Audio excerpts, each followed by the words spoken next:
საქმეთა სამინისტროს რეფორმა თუ რეპრესიის ანონსი. ეს წერილია მაკა ბოჭორიშვილის მეილიდან, რომელიც დე-ფაქტო მინისტრმა უწყების ყველა თანამშრომელს გაუგზავნა. ვრცელი ტექსტი დასაქმებულებს რეორგანიზაციის შესახებ ატყობინებს.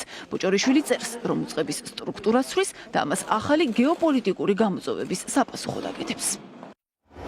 ახალ შესაძლებლობებს ახალი გამოწვევებიც მოჰყვება, რაც სუვერენული საგარეო პოლიტიკის გამტკიცებას, ქვეყნის ინტერესების სიღრმისეულ გაცნობიერებას და დიპლომატიური ინსტრუმენტების უფრო ეფექტიანად გამოყენებას საჭიროებს. სწორედ ამიტომ დავიწყეთ მუშაობა საქართველოს საგარეო უწყების რეფორმაზე.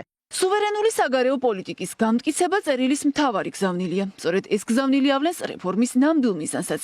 სუვერენულ პოლიტიკად ოცნება საქართველოს დასავლეთისგან იზოლაციის განზრახვას ფუთავს და რადგან ასია სამინისტროს ახლებურად მოწყობაც, გამოდის ოლიგარქს ამ მიზნის მიღწევაში უნდა დაეხმაროს. საყურადღებოა ისიც, რომ ტექსტში ბოჭორიშვილი ევროინტეგრაციას უწყების საზრუნავად უკვე ფორმალურადაც კი არსად აღნიშნავს. სამწუხაროდ ჩვენ ვიცით, რომ რეპრესიები უკვე გაჩაღებული, რეალურად გაუქმებულია არაერთი მიმართულება, ასობით თანამშრომელი იღებს ცნობებს იმასთან დაკავშირებით, რომ მათი შტატები უქმდება და მათ შორის არის ევროატლანტიკური ინტეგრაციის კოორდინაციის სამმართველო. ეს დეპარტამენტი გამონაკლისი არ არის. გრიგო გეგელია ამბობს, რომ ბოჭორიშვილის რეპრესიული გეგმით უწყების სწორედ ის სტრუქტურული ერთეულები უნდა განადგურდეს, რომლებიც ევროკავშირთან და ნატოსთან საქართველოს დაახლოების ხელშეწყობაზე არიან პასუხისმგებელი. პროცესის ნაწილი იქნება სისტემიდან ასობით თანამშრომლის გათავისუფლებაც. ბოჭორიშვილის პირველი და მთავარი გეგმა არის პატრიოტი, კეთილსინდისიერი, კომპეტენტური კადრებისგან საქართველოს საგარეო საქმეთა სამინისტროს სრულად დაცლა და ყველა ისეთი ადამიანის გაგდება და გაჩვენება, რომელიც ღიად იცავდნენ და იცავენ საქართველოს ევროატლანტიკურ მომავალს. ამიტომ ეს არის საუკეთესო დასტური იმისა, თუ რაოდენ აღარ ემსახურება საქართველოს საგარეო საქმეთა სამინისტრო საკუთარ მიზნებს და ამოცანებს, რაც პირველ რიგში არის საქართველოს ევრო და ატლანტიკური ინტეგრაცია. კიდევ ერთი სტრუქტურა, რომლის გაუქმებასაც ძლიერი საქართველოს ინფორმაციით ბოჭორიშვილი გეგმავს ევროინტეგრაციის გენერალური დირექტორატია. თუმცა ეს ერთადერთი ბრალდებაა, რომლის გაქარწყლებას ოცნების საგარეო მოისურვა. უწყება ამტკიცებს, რომ საქმე მხოლოდ სახელის ცვლილებასთან გვაქვს. რაც შეეხება საკადრო წმენდას, ოცნება ამ მიმართულებით საკუთარ განზრახვას ვერ მალავს. თავად არსი ამ წერილის და ამათ ძალიან კარგად იცოდნენ საგარეო საქმეთა სამინისტროს წარმომადგენლებად ჩემი ინფორმაციით, რომ ეს არის შიდა მოხმარების და არასაჯარო დოკუმენტი, თუმცა მოხდა მაინც მისი გაჟონვა, მოდი ასე ვთქვათ, და ესეც კარგად მეტყველებს იმ ეთიკურ, ზოგიერთის ვინც გაჟონვა, არ ვიცი, იმ ეთიკურ სტანდარტებზე, რა ეთიკური სტანდარტებითაც და პროფესიონალიზმითაც ეკიდება ზოგიერთი, როგორც ჩანს, თავის მასზე დაკისრებულ მოვალეობას. ესეც მიუთითებს ალბათ მიუთითებს იმაზე, რომ როგორც ჩანს საგარეო საქმეთა სამინისტროში რეფორმაა გასატარებელი. რეფორმის საფარქვეშ რომ რეპრესია იგულისხმება, ასობით ყოფილმა საჯარო მოხელემეს უკვე გამოცდილებით იცის.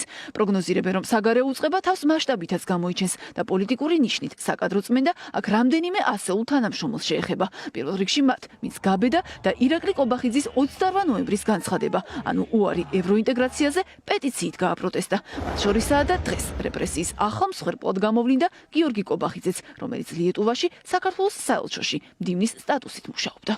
ჩემი მოსაზრებით ეს იყო უფრო პარტიული, ესე ვთქვათ, გადაწყვეტილება ქართული ოცნების, ვიდრე სამინისტროს სტრუქტურების და სამინისტროს ხელმძღვანელობის, თუმცა დაუბრუნდები იმას, რომ სამინისტროს ხელმძღვანელი არის პოლიტიკური ფიგურა. საბოლოო საბაბი იყო სწორედ ამ პეტიციაზე ხელის მოწერა და ამაზე საუბრები მიდიოდა, როგორც გითხარით, უკვე პირველივე დღიდან, როდესაც ეს პეტიციაზე მოხდა ხელის მოწერა. ეჭვებს და საფუძველს აღმავებს ისიც, რომ სხვადასხვა უწყებებიდან ხდება იმ ადამიანების გათავისუფლება, რომლებიც რამდენიმე ათეული წელია მუშაობდნენ საჯარო უწყებებში, რომელთა მუშაობის მიმართულებებს წარმოადგენდა იმ სერვისების, იმ პროგრამებისა მიდგომების დანერგვა ქვეყანაში, რომელიც საქართველოს ეხმარებოდა და ეხმარება იმ ნაკისევალდებულებების შესრულებაში, რომელმაც უნდა მიგვიყვანოს შემდეგ დასავლურ ცივილიზებულ სტრუქტურებთან ასოცირებასა და წევრობამდე. ეს გრძელვადიან ზიანს მოუტანს ჩვენ ქვეყანას. კიდევ უფრო შემცირდება აქტივობა ჩვენ თუ გახსოვთ პრემიერ-მინისტრმა უკვე თქვა რომ ჩვენ საელჩოებს საქმე არ აქვს თუ უკვე ზოგიერთ ქვეყნებშიო და ამ პროცესის გამოძახილიც არის ალბათ საქმე თუ არ აქვს იქ ვინ იმუშავებს ამ მნიშვნელობა აქვს ხო და ეს კიდევ უფრო ნაკლები საქმე ექნებათ ასეთი საგარეო პოლიტიკის პირობებში ჩვენ საელჩოებს და სხვა საკითხებზე იქნებიან კონცენტრირებული რაც არის პირადი კეთილდღეობის შექმნა. საგარეო უწყების ამუშავებას განახლებული სტრუქტურით მაკა ბოჭორიშვილი 1 ივლისიდან აანონსებს. სავარაუდოდ სწორედ ამ დრომდე შეეცდება ოცნების საგარეო საქმეთა მინისტრი უწყების მისთვის არასასურველი კადრებისგან სრულად გაწმენდასაც.